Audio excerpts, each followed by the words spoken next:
Hi, I'm Fábio. And I'm Johnna. Ciao, come stai? Oi, tudo bem? Konnichiwa. Bonjour. ¿Cómo estás? Buenos días. 안녕하세요. Salam alaikum. Ni hao. Welcome to the Cultural Fusion Podcast. Welcome to the Cultural Fusion Podcast. My name is Fábio, and here we have... Johnna. Hi, everybody. Welcome. That's great to have you here, Johnna. Finally, we are launching a podcast. Yeah, you've been dreaming of this for many years. Probably 2-3 years. Yeah. Yeah, and now you have your doctorate. Thank you for coming and joining me in this project. You're welcome. And actually, let's just introduce ourselves as we do, like a ping pong. Okay. And tell me more about yourself and tell everybody where you come from. Well, I was born after you because you're older. That's right. And I was born outside of Chicago and raised in Wisconsin. Good. And then you have British, German, French backgrounds. Yeah, my family that's done the research, I mean, it goes back a ways, but Belgian, French, English, and German. And German, you speak any German? No, nine. No, but no German. I would love to learn someday, which is a new desire. Well, I told you that's not my probably talent and gift to learn German, but we never know. You never know. Yeah. You might need it. Yep, well, and I have Italian and Portuguese backgrounds. Yes, as you and know. that's closer. Is that great-grandparents? Yeah, it's my great-grandfather, nevertheless, when I grew up with my grandmother. She came from Naples, basically, and my grandfather. So he is basically coming from Ilha da Madeira, Portugal, and also from Italy, Modena. And Italian is my favorite language. And usually I say this is the first word that you have to learn in Italian. Oh, yeah. What are you doing there? You're holding your hand up. It's a gesture. That's right. It's not even a word. Yeah, but it's how you express yourself. Yeah. That's really Yeah, interesting. your first words in Italian are with your hands. That's right, your body language. Yeah. And you have been studying Italian. Oh, my goodness. I have not started yet. I'm in a project where I'm studying one language per month. Great. Agora está português. Agora você está estudando português. Isso. And I'm having a lot of fun because your niece is in town from Brazil. That's right. So, yeah. So, you were born... My mother language is Portuguese, so I was born in São Paulo. But then I moved to Canada twice, in 2000, then 2004 and 2005, and I came to Barcelona. So, and I became a Spanish citizen when I met you. Yeah. So, where were you?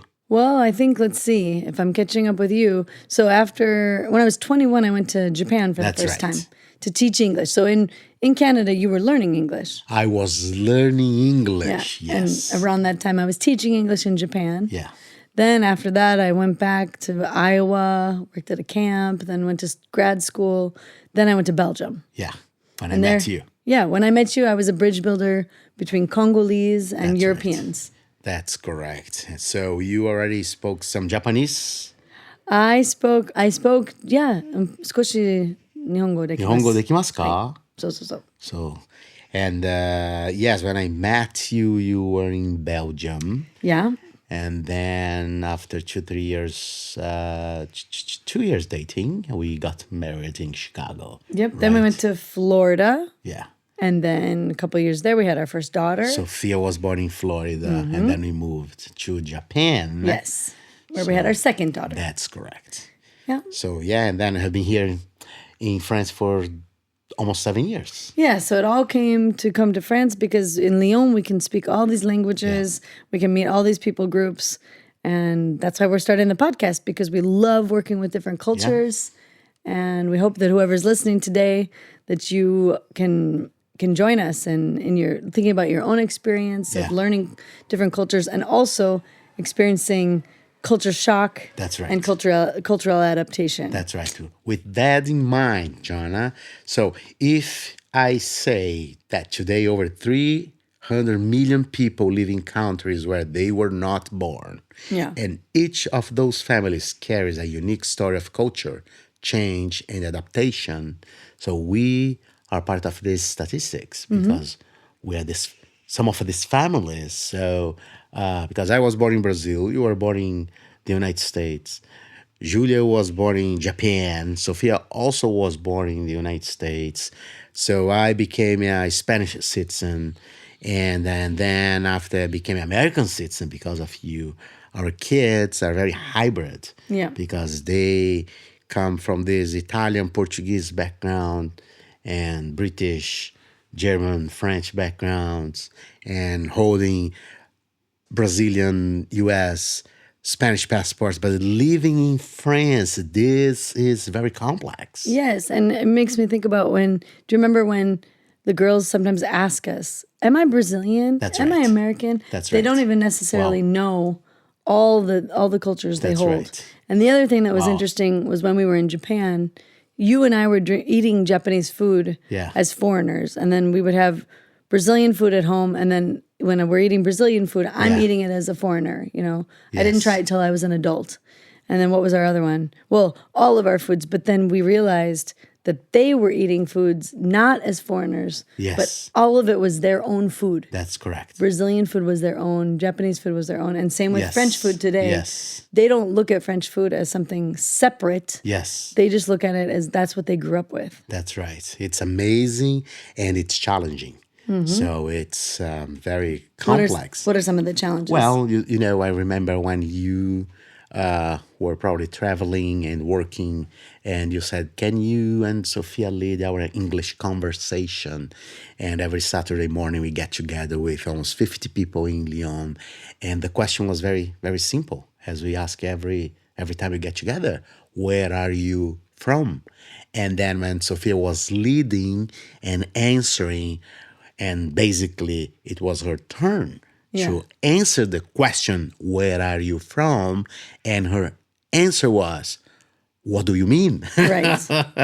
And that's happened with Cultural Fusion members. That's correct. There's a definite percentage that have moved around so much that when you ask them where are you from, they don't even know how to answer. That's right. That's They very, say, "What very do you mean? interesting. Do you mean where am I from when I was a kid? Yes. When I was 10, when I was Yes. 18, 25? Yes. Because it has changed." Or the place I was born. Right. So, and also I remember when Sophia came back home and they were studying about the Second World War, and her teacher asked, "Is there any American here?" Yeah. And she didn't raise her hand. I She remember. came back home and said, "Daddy, am I an American?" So that was very interesting. And the last thing I remember, when I think also at school, someone said, "Hey, I have Italian background because my family came from Italy, but I was born in Brazil." And Sophia said, "Well, I am a Spanish citizen. I have Spanish background." And then when she came back home, she said, "Daddy, I just met someone and she said, I have Italian background." And I said, "I have Spanish background because I have a Spanish passport." I say, "Wait a minute." Yeah. Yeah. Spanish passport is not the same as Spanish background. That's correct, because I basically got my Spanish citizenship because I lived Right. long enough in Spain to become a Spanish citizen, but we do have Italian background. And recently, Sophia said, "Daddy, why don't you get an Italian passport?" I Yeah. said, "No, this is too much." So, but that's very interesting. Yeah. Now you're talking about the difference between blood versus land. That's correct. Is And, this- yeah. and how you also can get citizenship, like I became an American citizen because I married you. Mm-hmm. So, but the kids, they are Brazilian and U.S. citizens because you are their mom and I'm Yeah. their daddy. So they have the Spanish passports because I became a Spanish citizen. Right. So what we can draw from this, one thing about parents that are raising kids cross-culturally Yes. is they want to have a strong identity. That's You want to teach the kids that their identity is bigger than any one Totally. culture and that they're global citizens perhaps. That's right.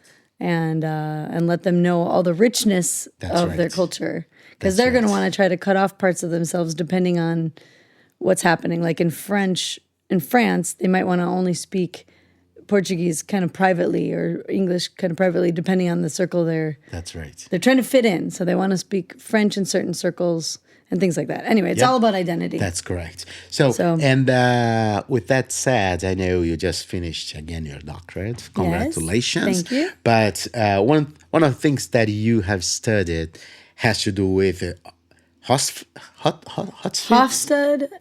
This is How where do we you need pronounce our in Dutch Dutch? our Dutch friends need to help us here. But the way I hear it is Hofstede. Hofstede. And Hofstede's cultural dimensions. That's right. And he established 6 key aspects Yes. that influence how societies operate, and he based it on IBM. That's right. He interviewed I think thousands or even 100,000 employees at IBM around the world. Yes. And tried to get these power distance Yes. categories. Now, Yes. some people would say he's a little bit outdated. Erin Meyer has added Okay. to his work, and she's actually in Paris. Yes. Wow. So she's Amazing. American and French, and she works. She wrote the first book she wrote was The Culture Map. Yeah. And then she wrote that one about Netflix culture. Cool.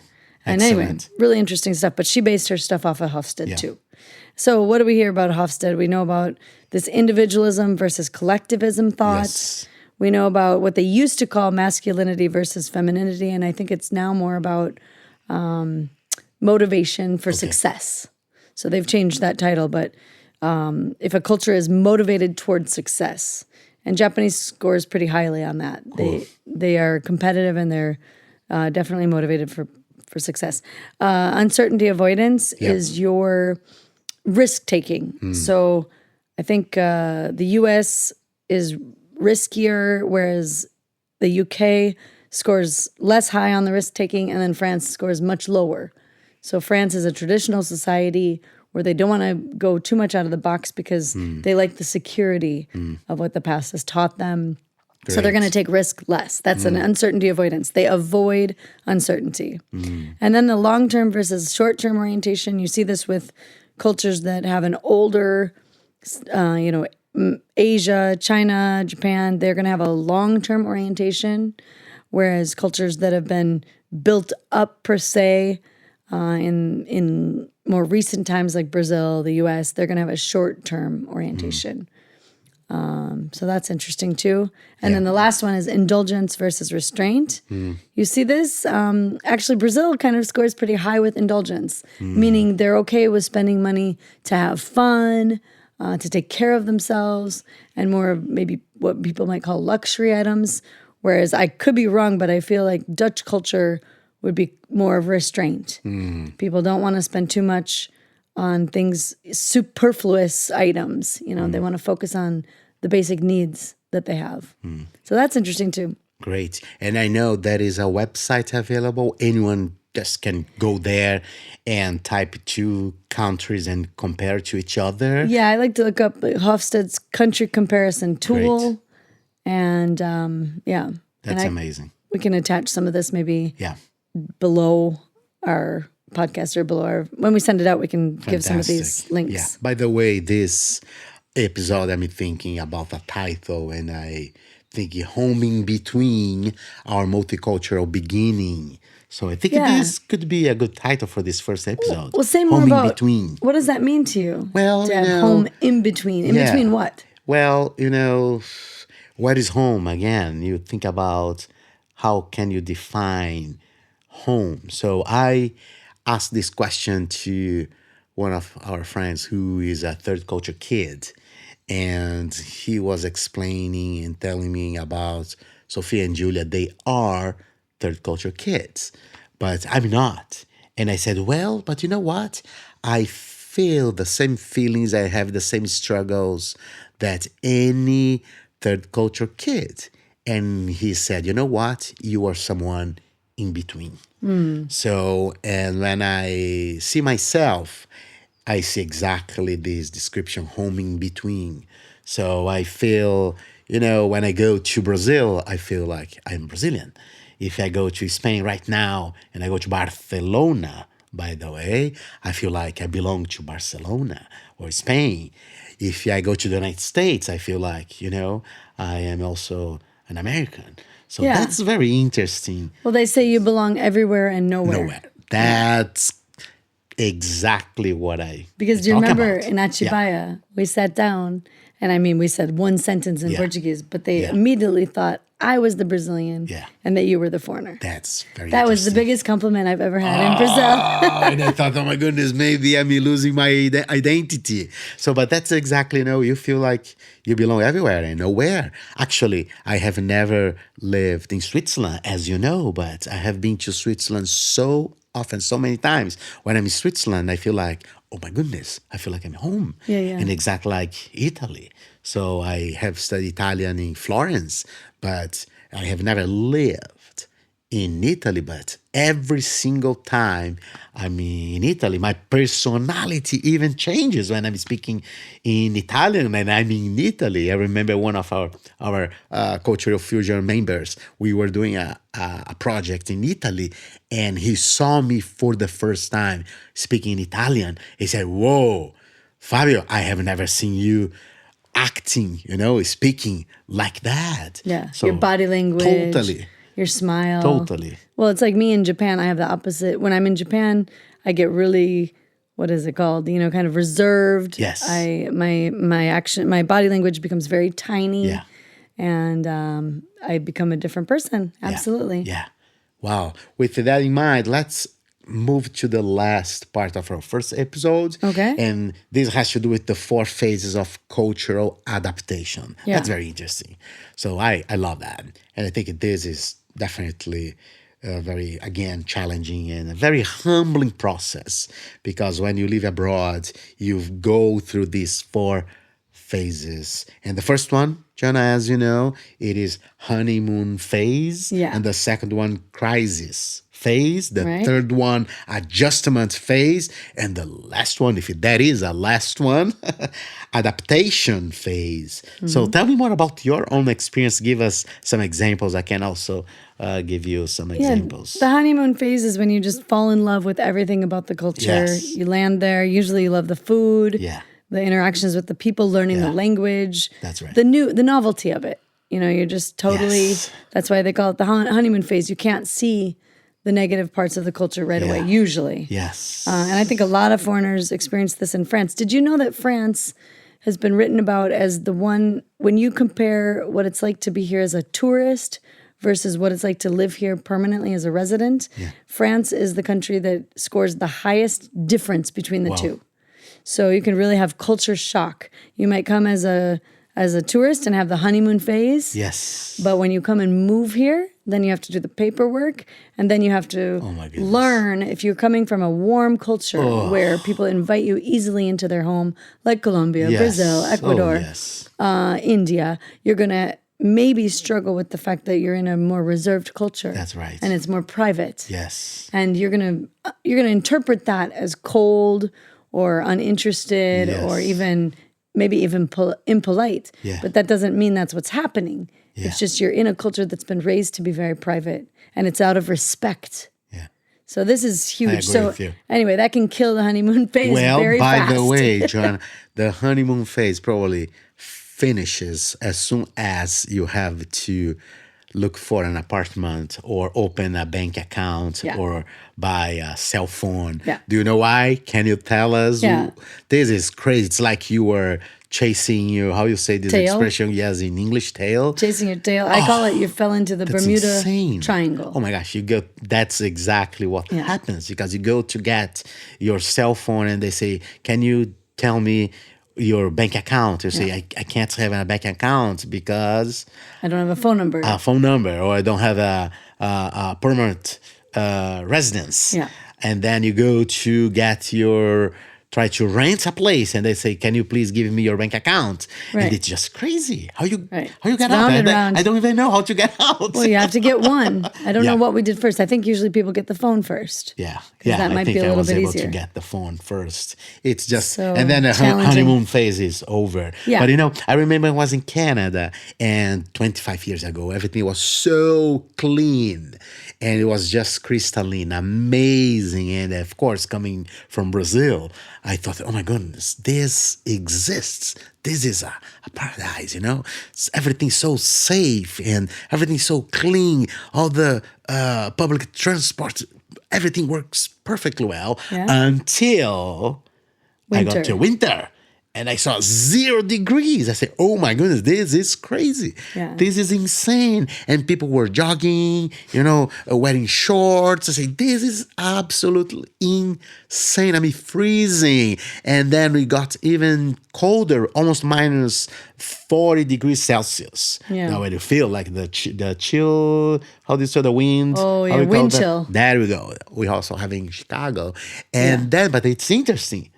The following winter or the following fall, when I saw 0 degrees, I was already running with everybody else, jogging with everybody else. That's the adaptation or adjustment. Adjustment. And then the crisis phase, we just, skipped the crisis phase. The crisis phase is a little bit, tell me about this crisis phase. Probably has to do with the phone and renting an apartment. That's to being more realistic. You hit correct? The walls. Yes. You just described some walls with the weather. Yes. And the climate. Then you hit the wall with the language. The language. Oh. Because you're so excited. You can say all these beginning phrases, but you can't go deep. You can't talk about your emotions. That's right. And so, you hit the wall there. And then, as I was telling you earlier today, when I lived in Japan, I was teaching English.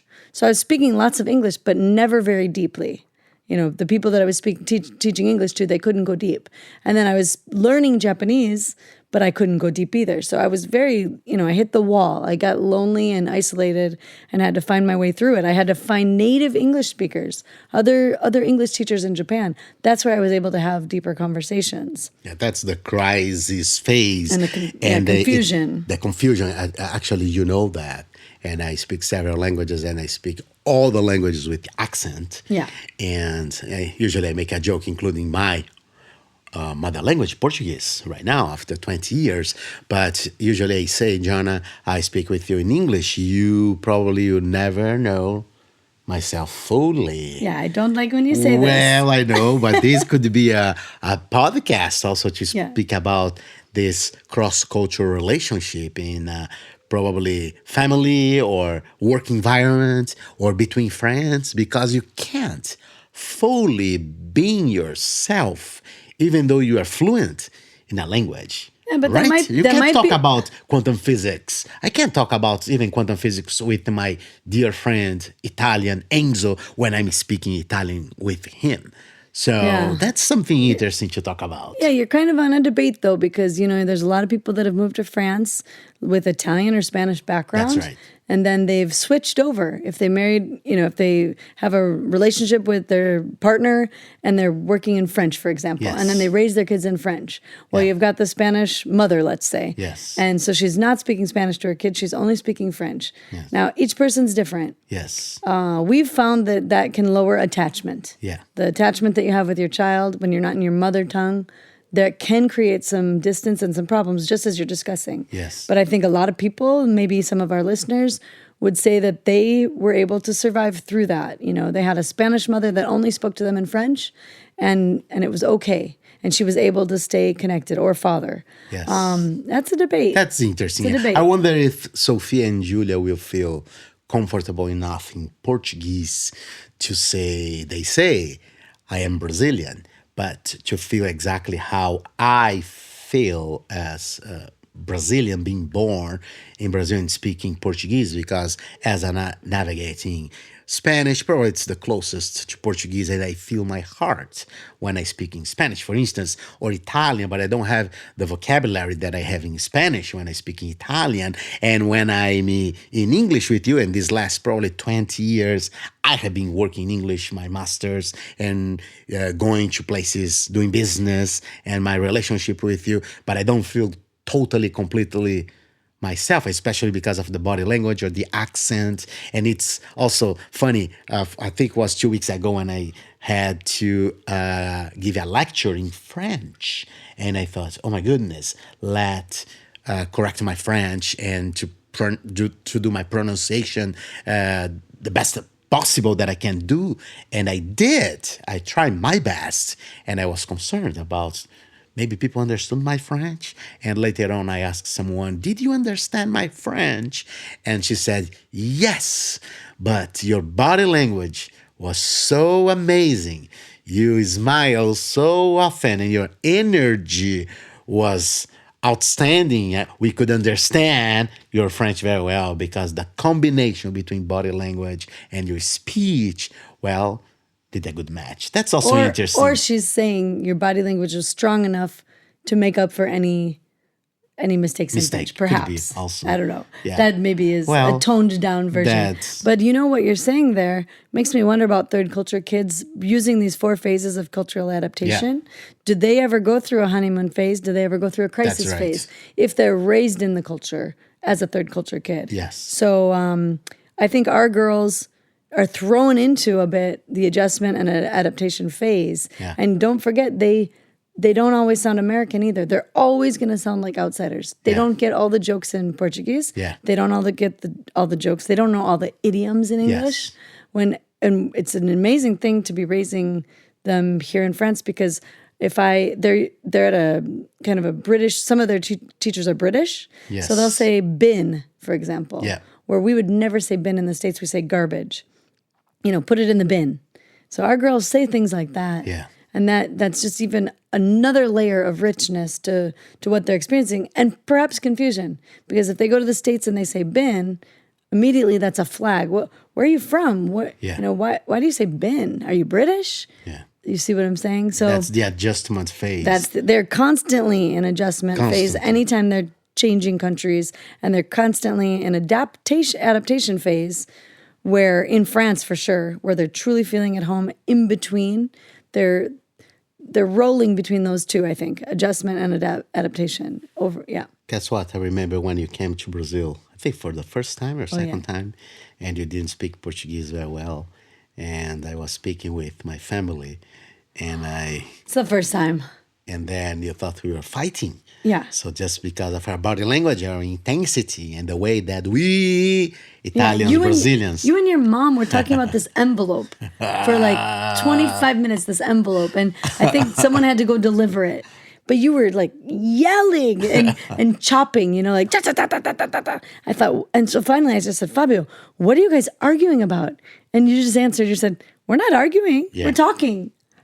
I was shocked. That's amazing. I was shocked. I came from a much calmer, stoic family. Now I'm learning how to get, really passionate and excited about things like you. But passion. I was not raised like that. Yeah. So the last one, adaptation phase, truly feeling at home in between. Yeah. That's the point. That's where I think we can spend some time to finish our first episode, because home in between our multicultural beginning. So, but I don't know if beginning, that is an end for this beginning. You know what I mean? Because beginning what? Beginning of the process, the journey, being and living abroad and experiencing this multicultural experience. And then you feel settled enough that you feel comfortable enough. I don't think this will ever exist. I think as an adult, you're also going back between the two places, adjustment phase and adaptation phase. I mean, that's what you and I are doing constantly in France. Yes. But one thing that helps me, and after all this, I'll do a low context summary, if you don't mind. No problem. But yeah, what you tell me when we're ready to close, and I'll do the summary. But I was just going to say, in France, we're constantly going back and forth. And one thing that's really helped me is trying to find the value in the culture. This has saved my life. It's helped me to get out of the crisis phase. So when I'm in the crisis phase, I'm hitting these walls, social walls, professional walls, language walls, cultural walls. But to get out, I find the value behind it. So, I tell this story where we were at Café Père. Yeah. Unfortunately, they've closed now, but we met there many times, for 3 years. We were meeting there on Saturdays. And one time, someone asked for a napkin. And in this particular case, we had no French people in our group. We had a Colombian, an Indian, me from the U.S., maybe a Brazilian. And so it was the Colombian who said, can we get a napkin? They never came. So she went and got napkins for the group. Yeah. And when the waiter came back, he was like, oh, no. Those are the lunch napkins. Those are the black big napkins. We need the white ones, the That's right. breakfast napkins. Wow. So he actually took all our napkins and went over and got the white napkins, the Yeah. cheaper napkins. And we were all pretty shocked just because in most of our cultures, it's warm culture. And so they wouldn't have done that. The value is kind of the customer, the person. Whereas in that particular instance, it felt like the value was the cost of the napkin. So once I realized that, of course, that doesn't mean that's going to be my value, but I'm less judgy. It helps me to understand better what's going on. But I told this recently to a French friend, and she said, "Oh no, that was just rude." So, Well, because you see perspective. It's very interesting, and I think it has to do definitely with the adaptation phase. Yes, you can do your summary right now as we close our time, but I just want to say and finish with Laura Ingalls Wilder. From my stomping ground. This is what she said. Home is the nicest word that it is. Okay, say it again because I don't understand. Home is the nicest? Home is the nicest word that it is. There is. Home is the nicest word there is. Yes. It's like the best word. It's the nicest. Okay. Yes. She loves the word home. Yeah. Because it conjures up lots of, it's foyer, right, in French? Yeah. So you have maison. Yeah. You have house. That's right. But what makes it a home? Yes. That's what basically we are trying to define here also in our first episode. Yeah. What is home? What does home mean? What does home mean? Actually, I do remember, that when I was in Barcelona and I came to Paris. Yeah. I'm talking about 15 years ago. Yeah. And I went to Paris and I got this beautiful picture, and it's here in our living room. So, and I came back home to Barcelona. And then why I said Barcelona, you know that, right? When I was working and on the phone, I said to someone, "Where are you located?" And I said Barcelona. And my boss, who is Catalan, said Barcelona, Fábio. Well, this is also something you can talk about in a different episode. But back to my picture, I came back home and I said, well, I'm not going to frame this picture because this is not home. This is just a place I live. I'm going to really waiting for a place that I can call home. And then I left Barcelona. We got married. And then when we were in Florida, a week after we got married, or the week after we came to Florida, you said, let's go to Japan. And I said, no way. And I put my picture in the suitcase again. I didn't say anything. And then when we decided to go to Japan, I know 40 years later, we moved to Japan, but I left my picture in the suitcase because I knew in Florida I was not going to be able to call that place home. And when we went to Japan, we knew it was just a short-term project. Yeah. So I didn't frame my picture. And then when we came back to the United States and Canada, I didn't frame my picture either. When we came to France, finally, I framed my picture. And guess what? Everybody coming here and they see so many things for Cambodia, from Iceland, all the souvenirs. They say, Fábio, why do you have Eiffel Tower as a souvenir, a picture over there framed? Yeah. Well, because this means now I am at home. Right. I'm trying to make this place my home. Yeah, so you bought it as a tourist when you lived in Spain. Yeah. And then you had to take it with you from Spain to US to Japan. To Japan. And it was only when you actually lived in France, which you never knew you were going to live in France when you bought it. Yeah. That it got on your wall and that became your home. This That's a good means, story. number one, perspectives. Yeah. Someone say, well, this is not a souvenir. Well, this is not a souvenir, but if you understand how many places or luggages this picture has been, you understand how meaningful this picture or this basically, yes. I think a lot of people can relate. You have your lack of roots makes it easy for you to move. Yeah. Sometimes it looks really great, really fun, but your lack of roots also means you don't have a home per se, and it takes time to find that place. Yeah, where you but feel this at is home. back to Laura. Yes. Home is the nicest, the the most powerful. Yeah. You could say, And she's the most meaningful word that possibly could exist, because it has to do with your roots, your identity. Well, and what's her context? She was a pioneer. Yeah. Her father built from scratch homes out in the Midwest, I think in Iowa. Yeah. Yeah. That's And a lot of French people and a lot of people around the world watch the TV show about Laura Ingalls Wilder, and they've read some of her books. Yeah, and we also have in Portuguese. In Brazil, Os Pioneiros. There we go. That's the name of and that to do with the book pioneers. or the show? The book, yeah. Okay. Well, remember how we love Kit, Knight Rider? Yes. The dad, if I'm not mistaken, maybe I'm wrong. They might be two different actors. Oh yeah, they're two different actors. But he reminds me of the actor in that movie. Okay, let's just summarize, and go ahead and close up our time together. Why I bring up low context is because especially Americans tend to be quite low context, which means you say what you're going to say, then you say what you have to say, and then you say what you just said. So this doesn't exist so much in France. In fact, they kind of think you are belittling them or demeaning them if you do that, because they already caught it. They're high context, and Japan is also very high context. Yeah. So that means you're using body language, you're using subtleties to communicate. There's a lot more nuance, whereas American culture and probably Brazilian culture too is, well, Brazilians are more in the middle, but yeah, you have to be clear, and maybe Germans are more like Americans in this way. Yeah. So anyway, to be low context today, I just want to say the things we've talked about are where we came from, places we've lived, and then Hofstede's cultural dimensions, the 6 different cultural dimensions that you can find when you look up Hofstede, Hofstede. That's right. And the country comparison tool, if you want to compare up to 4 countries and find out where they fall, that's really fun. When you do that, you'll find that Japan and France often have more in common than France and the US, for example. And then we talked about the 4 phases of cultural adaptation: the honeymoon phase, the crisis phase, adjustment, and adaptation. And there you go. That was amazing. Today. Yeah. And we landed with home. What is home? Yeah. And, we can leave you with the question, what do you consider home today? Where's your home?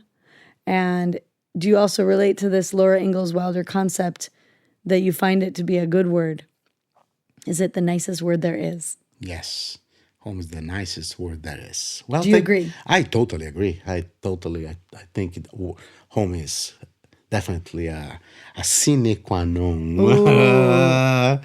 So Latin. Condition to understand yourself, your identity. So that's the deepest meaning of yourself. Anyone definitely is supposed to ask this question, understand the answer. Great. Well, thank you for joining me, Johnna, and thank you everyone for watching and listening to our first episode, Johnna, and our first podcast. Yes. Can you say a word Thank you for everyone? coming into our home today. Yeah, actually, and joining us. And this is a topic we just love to talk about. So thank you, and we hope we can talk more about it with you when we see you next. Yeah, see you next time. Take care. Au revoir.